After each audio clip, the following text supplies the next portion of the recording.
नमस्कार दोस्तों, मैं हूं सौरभ शर्मा। आप देख रहे हैं भारत 24। आज जिस सीजन की मैं बात कर रहा हूं उसने भारतीय खुफिया एजेंसी की कार्यशैली, संघर्ष और सच्ची देशभक्ति को पर्दे पे जीवंत किया है। और जब सीजन आ रहा है उसमें ना सिर्फ एक्शन और थ्रिल का स्तर ऊंचा है, बल्कि कहानी की गहराई और किरदारों की परतें पहले से भी ज्यादा प्रभावशाली है। आप सभी का बहुत बहुत स्वागत है। धन्यवाद। Captain of the ship sir, आपसे पहले जानना चाहूंगा कि सीजन 1 आया, पॉजिटिव रिस्पांस आया, सीजन 2 से पहले पॉजिटिव रिस्पांस, सीजन 1 और सीजन 2 के बीच जो रिस्पॉन्सेज आ रहे हैं, सोशल मीडिया का जो प्रेशर होता है, उसने आपके चैलेंजेस को बढ़ाया फिल्म मेकिंग में इस बार? नहीं, चैलेंजेस बिल्कुल नहीं, और कोई प्रेशर नहीं था हमको। आप यही चाहते हैं कि आप शुरू से ही चाहते हैं कि आपकी कहानी जो है वो ज़्यादा से ज़्यादा लोगों तक पहुँचे, और एक जिम्मेदारी की स्थिति बनती है जी ज़्यादातर।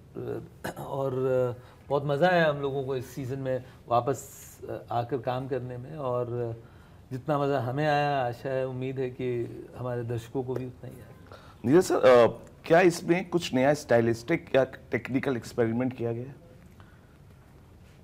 टेक्निकल एक्सपीरियंस मतलब जो सब्जेक्ट है उसके अपने एक रिक्वायरमेंट्स है, और रिसर्च के लेवल्स पर ही बहुत कुछ जो है उसमें जो है इनकॉर्पोरेट किया गया है कहानी में।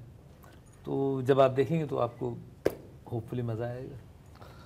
क्योंकि सर, आपके किरदार का जो पर्सनल ग्रोथ आर्क है इस बार किरदार का, किस तरीके से हम देख रहे हैं या आप देख रहे हैं? हम देखेंगे और आप देख रहे हैं। एक और पहलू जी शायद देखने को मिले जी। क्या होता है कि अगर कहानी में आपको एक किरदार के बारे में पता ना हो एज एन ऑडियंस जी, और बाद में उसकी बैक स्टोरी पता चले जी, तो आपके खुद का देखने का जो नज़रिया है वो बदल जाता है। किरदार वही कर रहा होता है, लेकिन आपका देखने का नज़रिया बदल जाता है, क्योंकि आप उसका पास जानते हो। तो उसकी सहायता लेकर के मैंने कोशिश की है कि जो स्क्रिप्ट में है उसी को ठीक से निभाऊं जी, क्योंकि वो बात जो है अपने आप इमोशन के ज़रिए वो निकल के आएगी। तो जो उनका जो घर का पोर्शन है जी, उससे मैं बहुत प्रभावित हूँ, बड़ा अच्छा लगा। और जो कॉम्प्लेक्सिटी है जी, जहाँ तक ये बहुत पेचीदा है, ये जो सब्जेक्ट है ना, ये साइबर क्राइम और बहुत पेचीदा है, तो उसको उससे संघर्ष करना, उसका उपाय निकालना, ये सारी चीज़ें स्क्रिप्ट के अंदर बहुत बेहतरीन तरीके से नीरज ने लिखा हुआ है।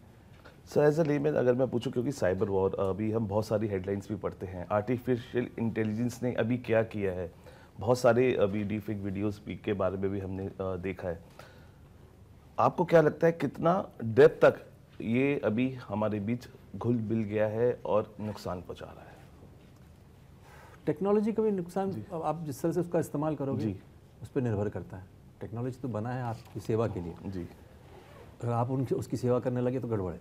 तो आपको करना पड़ेगा कि और जितने भी क्राइम्स हैं, चाहे वो साइबर क्राइम्स हो जी, चाहे वो घर का क्राइम हो, चोरी चकारी हो, उन सब से निपटने के लिए धीरे धीरे एजेंसीज बनती हैं जी, ब्यूरोज बनते हैं जी, और वहाँ पे भी एक्सपर्ट्स बैठते हैं जो उसको ब्लॉक करे, जो भी करना है।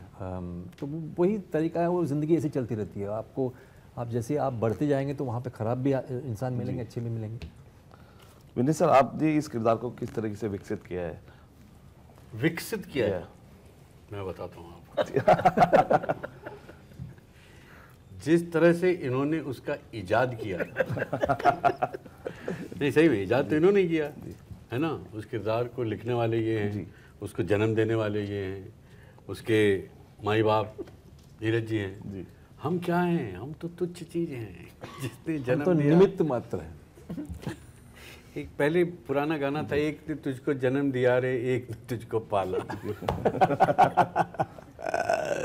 कन्हैया किसको कहेगा तू मैया, समझ रहे हैं आप? तो ये जैसा कहते हैं हम वैसा करते हैं। विकसित करने के लिए भी हमारे मार्गदर्शक यही हैं, हमारे निर्देशक भी यही हैं, सर्वे सर्वा यही हैं। तो इन्हीं के मदद से मैंने, इनकी सहायता से इसको आगे बढ़ाया है। सर, स्पेशल रूप जैसी सीरीज में कॉमिकनेस और गंभीरता के बीच बैलेंस बनाए रखना कितना चुनौतीपूर्ण होता है, कितना मुश्किल होता है? बहुत इट्स वेरी टफ। किसके बीच? It's tough because the serious lines that he writes, and we have such serious actors, इनके बारे में आप जानते ही हैं कितने संजीदा कलाकार हैं। इनके बीच में हास्य की एक लाइन लाने में पसीने निकल जाते हैं। लेकिन मैं 3 साल से लगा हुआ हूँ, कोशिश कर रहा हूँ, थोड़ी जगह बनाई है मैंने, इनको हंसाने की कोशिश करता हूँ, तो थोड़ा एक तो फनी लाइन ये लोग लिख के दे देते हैं। नीरज सर, एक सक्सेस फिल्म को आप किस तरीके से देखते हैं, जो बॉक्स ऑफिस पे या हिट हो जाए या सोचने पे मजबूर कर दे ऑडियंस को? कुछ सोचने पर मजबूर तो करना ही चाहिए किसी भी कहानी को। कुछ रहना चाहिए आपके साथ, फिल्म खत्म होने पर कुछ तो आप थिएटर से बाहर लेकर जाएं, तो वो तो बहुत ही ज़्यादा ज़रूरी है। अगर मैं पूछूं कि आज की ऑडियंस स्लो बर्न थ्रिलर को उतना ही अप्रिशिएट करती है जितना फास्ट पेस्ड एक्शन को, कैसे देखते हैं आप इसको? इस पर मेरी कोई राय नहीं है, क्योंकि ऑडियंस बहुत कॉम्प्लेक्स है और कंटेंट बहुत कॉम्प्लेक्स है। इसको इस तरीके से इतनी सहजता के साथ जनरलाइज करना, मेरे ख्याल से कि मतलब इस तरह का ही कहानी जो है वो हमारे दर्शकों को पसंद आता है, वो गलत होगा। जो मॉरल डायलेमास आपके हम देखते हैं फिल्मों में, वो आपकी निजी सोच को दर्शाती है या सिर्फ एक ड्रामेटिक डिवाइस है? सर, कहानियाँ किरदारों से बनती है, और जो कॉन्फ्लिक्ट है, जो मॉरल डिलेमा है, वो उस कैरेक्टर का है, वो उस किरदार का है। मेरा उससे कोई लेना देना नहीं है, मैं सिर्फ लिख रहा हूँ उन किरदारों को, बट कॉन्फ्लिक्ट जो है और स्टेट ऑफ माइंड और चॉइसेस जो है वो उस कैरेक्टर का है। ये सीरीज फर्स्ट सीरीज को बढ़ाती है या कुछ नए ट्विस्ट एंड टर्न्स के साथ भी हमें देखना ये आपको देखना पड़ेगा, बिकॉज हमारा प्रयास यही रहता है कि मतलब जब आप 2 साल बाद जब आप हिम्मत से मिले, तो वो भी 2 साल जो है उम्र में और अपने मैच्योरिटी में छोटे हो जाएंगे। तो प्रयास यही रहता है। सर, हिम्मत सिंह का इस बार एडी चोटी की जो हिम्मत लगी है, वो कैसे हम उसको नए वर्जन में देख पाएंगे आपका, हिम्मत सिंह का? यार मुझे खुद नहीं पता, लेकिन वो जो था मैंने पढ़ा जी स्क्रिप्ट के अंदर, वो नया था, तो वो मैंने निभाया। अब वो उसका जो भी है असर आप लोग देख लीजिएगा। सर, इस बार जो खतरा है फिजिकल नहीं डिजिटल है, और हम डिजिटल की बात करें, बिकॉज मैं पहले भी आपसे ये सवाल किया, डिजिटली क्योंकि हम चाहते हैं डिजिटली स्ट्रांग होना, लेकिन उसके दोनों पहलू हैं हमारे पास, bad and good. Digitally strong होना और जिस तरीके से हम हो रहे हैं और जिस तरीके से हम दिखा रहे हैं फिल्मों में, उसमें क्या सोच को हम अगर चेंज कर पाएँ, कि क्या हम कर पाएंगे जिस तरीके की हम फिल्में नीरज सर बना रहे हैं अभी साइबर वॉर और आर्टिफिशियल इंटेलिजेंस पे, क्या हम अपनी सोच को बदल पाएंगे उसको राइट वे में यूज़ करने की? Because we have seen so many ups and downs in artificial intelligence. इसका उत्तर तो मेरे पास नहीं। मुझे नहीं लगता कि सिनेमा इतना बदलाव ला सकता है। जी हाँ, एक असर पड़ सकता है, लेकिन इतना बदलाव तो मुश्किल ही लग रहा है मुझे। As far as cinema is concern, उसको आप जो जितने भी ड्यूरेशन के लिए आप देख रहे हैं जी, वो आपको एक एक्सपीरियंस दिलाता है, जी, और वो एक्सपीरियंस आपको अच्छा लगे बुरा लगे वो अलग बात है, लेकिन वो कोशिश ये होती है कि कहानी का और कहानी को जीने की एक एक्सपीरियंस आपको देके जाता है सिनेमा। अब उससे कुछ आपको पॉजिटिव मिलता है, नेगेटिव मिलता है, वो सब आप पे निर्भर करता है। इट्स इंडिविजुअल चॉइस, जिस तरह से आप बने हो उस पर निर्भर करता है। तो हम एक जनरल स्टेटमेंट नहीं मान सकते ना कि मतलब वो हिसाब से। विनय सर, OTT क्योंकि OTT पे ये सीरीज़ आ रही है, OTT की बहुत बातें हो रही है। OTT has given the content, अभी हमें जो दिया है रियल कंटेंट हीरो हम कह रहे हैं। आपको लग रहा है कि ये जो OTT के कंटेंट ने थिएटर्स की जो कंटेंट की चैलेंजेस को बढ़ाया? बिकॉज हमने इतना कंटेंट देखा, पसंद कर रहे हैं, हम देख रहे हैं, और थिएटर्स में कई बार हम नहीं जा पा रहे हैं चीज़ों को लेके, कंटेंट को लेके। तो आपको लगता है कि OTT ने चैलेंजेस थिएटर के वो भी दिए हैं? सौरभ जी, ये सवाल मैं आपसे पूछना चाहता हूँ, और सीरियसली, क्योंकि आप मीडिया से जुड़े हुए हैं, आपको क्या लगता है कि OTT की वजह से लोग नहीं जा रहे पिक्चर देखने? सर, इसमें 2 पहलु हैं। बताइए, दोनों बताइए। क्योंकि अगर हम फिल्मों को OTT पे ला रहे हैं तो उसका लोग इंतजार कर रहे हैं, बताइए। और दूसरा बहुत महंगी टिकट्स की वजह से भी नॉर्मल। लेकिन मैं आपकी जानना चाहता हूँ कि आपको लगता है चैलेंजेस थिएटर्स के लिए बड़े हैं? पता नहीं, मैं तो देखिए, हम तो मतलब मैं तो एक्टर हूँ जी, मैं कैसे बताऊँ कि मुझे नहीं लगता कि OTT में काम करना अलग है और फिल्मों में काम करना अलग है। काम तो मैं वही करता हूँ। हाँ, लेकिन तो वो मेरा महकमा ही नहीं है ना तो मैं प्रोड्यूसर हूँ, ना मैं एग्जीबिटर हूँ, ना मैं डिस्ट्रीब्यूटर हूँ, ठीक है ना। अगर तीनों में से एक भी मैं रहता तो शायद आपके सवाल के जवाब देने का मैं प्रयत्न करता। अभी अगर वो आप सवाल मुझसे पूछ रहे हैं तो मैं अटकलें लगा सकता हूँ जी। अगर आप चाहें तो मैं आधा घंटा अटकलें लगाता रह जाऊंगा, but would I be able to tell you the exact truth? No, I wouldn't be able to, honestly speaking. तो आई थिंक जो लोग मीडिया में हैं उनको इस बात का साबका ज़्यादा है, मुझे ऐसा लगता है कि OTT हिट हो जाएगा, टीवी आ गया है, लोग फिल्में देखने नहीं जाएंगे, अब सिनेमा कोई देखने नहीं जाना चाहता। ये मतलब मुझे नहीं पता यार कि ये theories why are they floating, मुझे बिल्कुल नहीं पता ऑनेस्टली। एज एन एक्टर, चलिए एज एन एक्टर OTT पे आपको लगता है कि ज़्यादा फ्रीडम एक एक्टर यूज करता है फिल्मों के में? नहीं, मुझे ऐसा नहीं लगता है, क्योंकि एक्टर सडनली OTT पे जाके ये नहीं कहता है कि अब मैं कुछ भी कर दूंगा यहाँ पे, ऐसा नहीं है। वो तो स्क्रिप्ट पढ़ता है ना भाई, और एक स्क्रिप्ट जो है वो डिक्टेट करती है कहानी, और एक्टर अगर अच्छा एक्टर है, समझदार एक्टर है, तो वो कहानी में जुड़ना चाहेगा, वो अपना तंबू नहीं वहाँ गाड़ के मतलब गर्मी में बर्फ बेचने लग जाएगा, समझ रहे हैं आप? तो ऐसा होता नहीं है जी। तो एक्टर तो अपना काम वही करेगा, स्क्रिप्ट पढ़ के जितनी ईमानदारी से वो काम कर सकता है वही करेगा। सर, हिम्मत सिंह एक रहस्यमय लेकिन समझदार एक किरदार है। इस कॉम्प्लेक्सिटी को निभाना कितना चैलेंजिंग था आपके लिए? चैलेंजिंग नहीं था, इंटरेस्टिंग था जी। तो और जो भी कॉम्प्लेक्सिटी आप देख रहे हैं वो लिखा गया है पहले से जी। तो उसको करने में मुझे बड़ा मज़ा आया, बहुत मज़ा आया।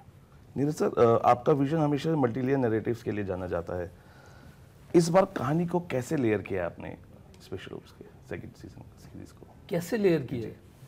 आई really don't know to answer that कि कैसे लेयर किया गया है, बट मल्टी लेयर्ड है जैसा आपने कहा। तो ऑब्वियसली एक स्ट्रक्चर होता है और सबप्लॉट्स होते हैं, दैट्स इट। मुझे क्या लगता है इन्होंने किया है कि इन्होंने हर लेयर के लिए एक एक्टर लेके आए हैं, ठीक है, और इसीलिए आप देखेंगे इसमें बहुत सारे एक्टर, हाँ समझ रहे हैं आप? इतने सारे एक्टर लेके आए हैं तो मतलब वो पीछे बाराती वो गाना बजाने के लिए नहीं आए, कुछ काम ही करने के लिए आए। So all of them have a meaning in the story, is what I am trying to say, you know, tongue in cheek. तो I think his stories are so powerful that they find different layers, you know, in its own telling. नहीं sir, climax जो है, क्योंकि climax की आजकल हम 5A 5B बहुत सारे क्लाइमेक्स देख रहे हैं फिल्मों में भी, हाउसफुल 5 में भी। जो हम क्लाइमेक्स की अगर मैं बात करूँ, क्योंकि बहुत इंपॉर्टेंट हो गया है, क्योंकि इंटरेस्टिंग चीज़ें अब हो रही हैं। क्लाइमेक्स इसका सरप्राइजिंग है या ओपन एंडेड रहेगा? नहीं, every season has a closure जी। तो and I have never been a fan of open ended seasons. मुझे नहीं लगता है कि अपने ऑडियंस के साथ आप इंसाफ कर रहे हैं कि वो 7 एपिसोड तक ये कहानी को फॉलो करे, उसके बाद आपको पता चले कि सीजन में उसका रेजोल्यूशन नहीं हुआ। आई have never believed in that kind of story telling. तो आपको क्लोजर मिलेगा। एक आखिरी सवाल सर, OTT ने ऑडियंस और के रिश्तों को, आपको लगता है कि ऑडियंस का जो कनेक्ट है वो OTT को लेके, क्योंकि आपने सर बताया कि चीज़ों को आपने बड़ी सिंप्लीफाइड तरीके से मेरे को बताया, लेकिन आपको लगता है कि ऑडियंस का रिश्ता भी अब OTT के साथ बदला है? अगर मैं आपसे पूछूं बनिस्बत किसके सर, मतलब कनेक्टिविटी जो है बहुत ही स्ट्रांग हो गई है अब OTT के कंटेंट को लेके, उसके सब्जेक्ट को लेके, उनकी कहानियों को लेके, उनके किरदारों को लेके। हम चाहते हैं ऐसा हो, वरना हम तो हमारा काम रुक जाएगा। हम चाहते हैं ऐसा हो और ऐसा होता रहेगा। आप अच्छा कंटेंट बनाइएगा, I think audiences will lap it up. Sir, अब क्या कहना चाहेंगे, क्योंकि इतना बेहतरीन किरदार भी नहीं सर, मैंने आपकी तरफ देख के सवाल किया है। अरे आपने जो कृपा की है मुझ पे। नहीं, लगातार हम आपके किरदारों को देखते thank हैं you so much, और you have always surprised us. Thank you so much. इस बार आपका जो किरदार है स्पेशल ओप्स में, हमें क्या स्पेशलिटी देखने को मिलेगी? क्या कुछ चेंजेस है या विल सी द सेम? बहुत उतार चढ़ाव बहुत है, मैं बोल दूंगा तो मतलब cat will be out of the bag. लेकिन मेरा एक सवाल है जाते जाते जी, सर, आप इतने स्टाइलिश कैसे हैं? मतलब I mean, does somebody style you for the interviews और it's your own personal style? Sir देखिए, कैमरा सामने तो मैं सही बोलूँगा कि जब हम आपको सर्च करते हैं, we see your styling all. मुझसे प्रेरित होकर आपने जड़ाऊ गहने पहने हैं क्या? वाह वाह वाह, मैं भी, it's very very nice. Thank you sir. You know, मतलब मैं नज़दीक आ रहा हूँ तो मतलब ऐसे मुझे लगता है कि मुझे अपना काला चश्मा लाना चाहिए था। देखिए, जिस तरीके से आपने मेरी घड़ी की तारीफ की, मैं ही कहूँगा कि स्पेशल रूप्स में हर वो चमकता सितारा है।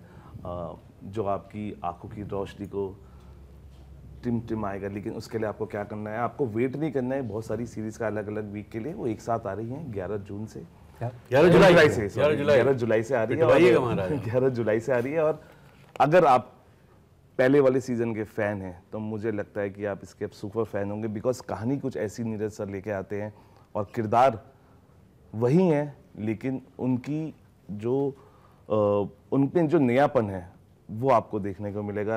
अगर आप नीरज सर के फैन हैं और के सर के फैन हैं और विनय पाठक सर के भी फैन हैं, मैं तो कह रहा हूँ अगर फैन नहीं भी है, अगर आप नए OTT देखना शुरू किया आपने, तो इसको देखिए और फिर आप वापस जाके 1 और 1.5 देखिएगा, ये मेरा दावा है। फिलहाल अभी के लिए इतना ही, आप बने रहिए भारत 24 के साथ।